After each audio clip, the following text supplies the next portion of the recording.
So hello friends, welcome back to the channel and hi bro. I'm really sorry for giving late reply on your comment. I was really busy with my work nowadays, but today I thought to shoot a video. So here I am. So the comment that you have written on one of my videos is that your APK file is around 70 MB and you want to reduce the size because your app is really simple and it does not has a lot of stuff. So the solution for this is just go and publish your APK to your Play Store account and your app will be around 20 MB. What? How it could come from 70 MB to 20 MB when I publish it to the Play Store? So the answer is that when you generate APK through EAS CLI using EAS build hyphen profile preview, then the EAS CLI is, the export dev is going to create an environment and it is going to give some tools, development tools and all the things required in that APK so that it could support all other devices.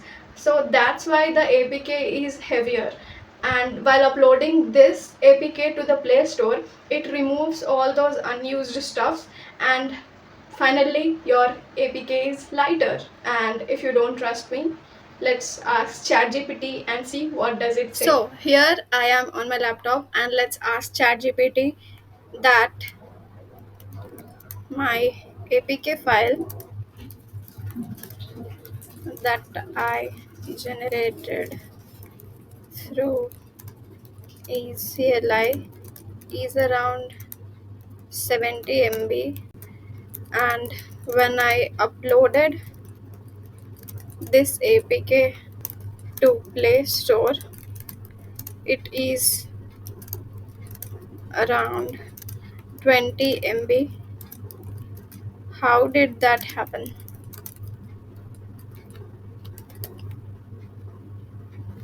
So the ChatGPT says that the APK you build with EAS-CLI, that is 70 MB, when you generate your APK using EAS build, you are getting a full fat APK. That this includes all device architectures and all localizations, which has all languages and all resources and assets, even one that might not be used for every device. So this device is essentially a one size fits all package, which is larger because it needs to work on any device. Now the APK size shows in the Play Store console, which is 20 MB. When you upload your APK to the Play Store, Google doesn't deliver the full APK to users. Instead, Google uses Android app bundles, which is AAB, which you generate using eCLI. Same, not the preview one, but the build production one, and a system called Google Play Dynamic Delivery to optimize the app. Now this splits by architecture, splits by language, and it splits by screen density, also compression and optimization. So the result is much smaller install size for users, and it is often 40 to 70% smaller than the original APK.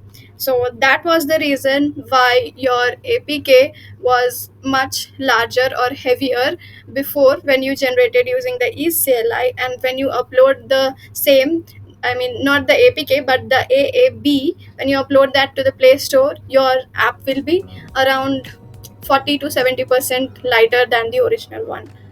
And I hope that answers your question, and if it does, then don't forget to support me using the super thanks on our videos.